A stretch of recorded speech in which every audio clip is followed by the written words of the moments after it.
In the past 18 months, I have spent more than 20,000 euros attending friends' parties and jubilees.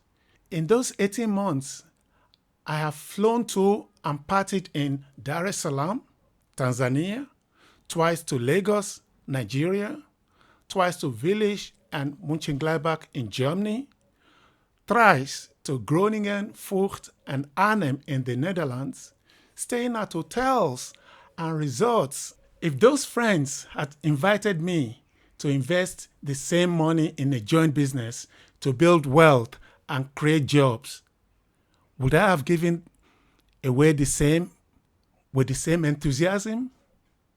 Why do I, as an African, have no problems flying across oceans, joining hands in spending money to party, but I will invent the most grandiose excuse for not joining hands across the street to build generational wealth together? I'm a king. Yes. My name is Femi Soewu. Let me ask you a simple question. If we can come together as Africans to sing, to dance, to laugh, to celebrate life, why can't we come together to build wealth, to invest, to create legacies?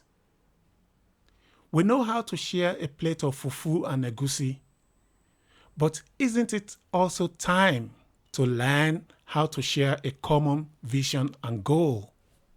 Don't forget to subscribe to the channel and the podcast. Share, comment, and like. Hit the notification bell so that you will be informed when new videos are uploaded. In the past 18 months, I have spent more than 20,000 euros attending friends' parties and jubilees. In those 18 months, I have flown to and partied in Dar es Salaam, Tanzania, twice to Lagos, Nigeria, twice to Village and Mönchengladbach in Germany, thrice to Groningen, Vught and Arnhem in the Netherlands, staying at hotels and resorts. If those friends had invited me to invest the same money in a joint business to build wealth and create jobs, would I have given away the same with the same enthusiasm? Why do I, as an African, have no problems flying across oceans, joining hands in spending money to party, but I will invent the most grandiose excuse for not joining hands across the street to build generational wealth together? Let's speak honestly. We Africans are not building wealth together, not because we are lazy, not because we are incapable, but because we are carrying shadows, invisible weights shaped by history and pain. We have been haunted by shadows, not because we are weak, but because we have been wounded. The shadow of betrayal. If I partner with others, I will be cheated. The shadow of fear. If I rise, others will pull me down. The shadow of obligation. If I succeed, I will be drained by those around me. The shadow of survival. Let me just eat today. Tomorrow will take care of itself. The shadow of mistrust. I'd rather go it alone than be disappointed. These shadows are real. They were planted in us through colonization, corruption, and broken systems. Systems that were never designed for us to succeed. But the hard reality is, if we don't confront these shadows, we will pass them on to our children, just like we have inherited these burdens from the generations before us.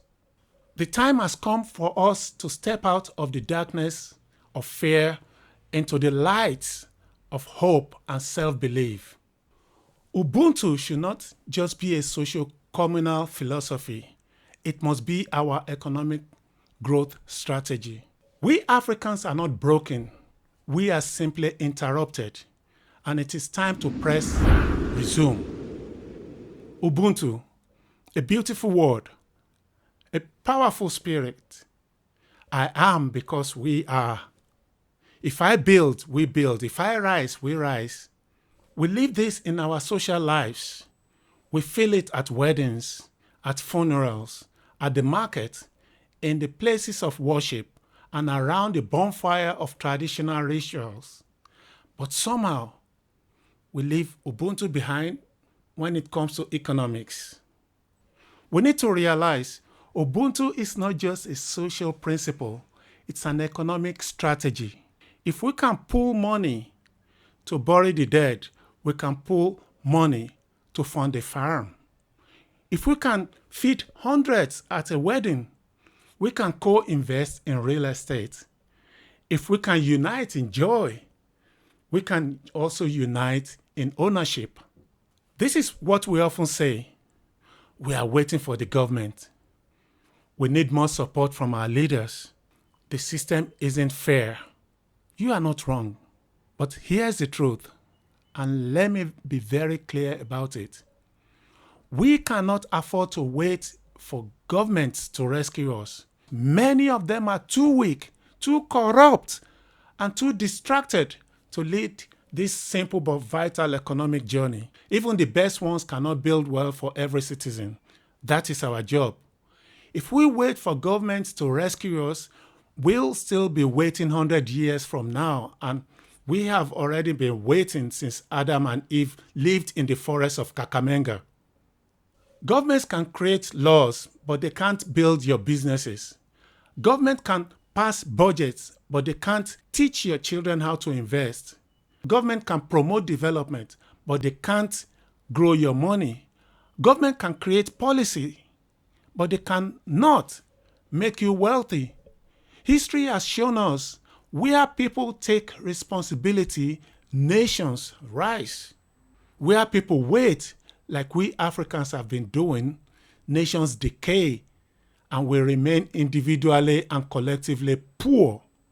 This generation must say, we are the leaders we have been waiting for. Let the government come later. We move, and we move now. Some of the most powerful movements in history were started by ordinary people with extraordinary intention. They were never started by governments. Let's not hand our future over to politicians. Let's reclaim it together. We must begin to invest together, build together, own together, own land, start businesses, form investment groups, buy shares in our future. Teach your children about money, equity, ownership, and not just getting jobs. We already do this in the informal ways through Chalmers, Stokefells, and Suzu groups. The difference now is we should scale it. We should formalize it. We must protect those models. We have the tools. We have the people. What we need is a shift in mindset. We don't have to lose our joy to become successful. We don't have to become cold or disconnected like the Westerners to become investors. We can still dance, sing, celebrate, and at the same time own real estate, fund startups, and leave something for our great grandchildren. We can create a new investment models for the world to marvel at. We can create new stories of wealth while still enjoying our yamachoma, suya, braai on the grain fields of Africa together. In other words, we can be joyful and generational. We can be cultural and commercial. We can leave Ubuntu on the balance sheet, not just in the village. So what do we actually do? It starts small, but it starts now. So I challenge you today. Gather 5 people you trust if you can get over your shadow of doubt. Set a monthly amount. Choose a vision and a shared goal. Land, tech, agriculture, real estate, education. Create a clear but simple agreement. Invest. Be transparent. Be accountable. Grow. Celebrate the wins. Learn from the failures. Because wealth, like culture, is built. in community. The next generation must not inherit the traumas of the past.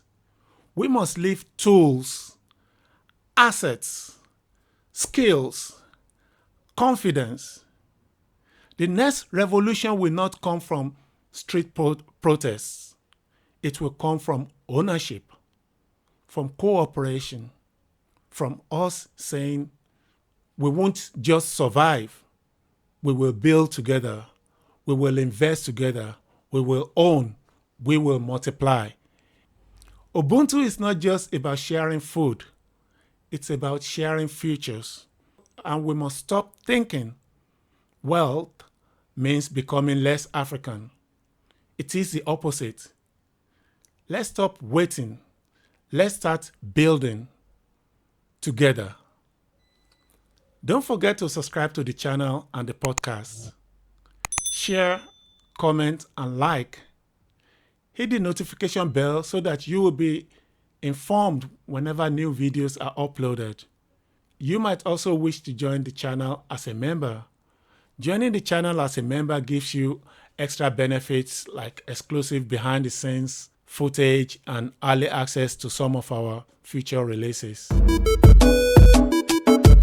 a king, yes, I'm a king.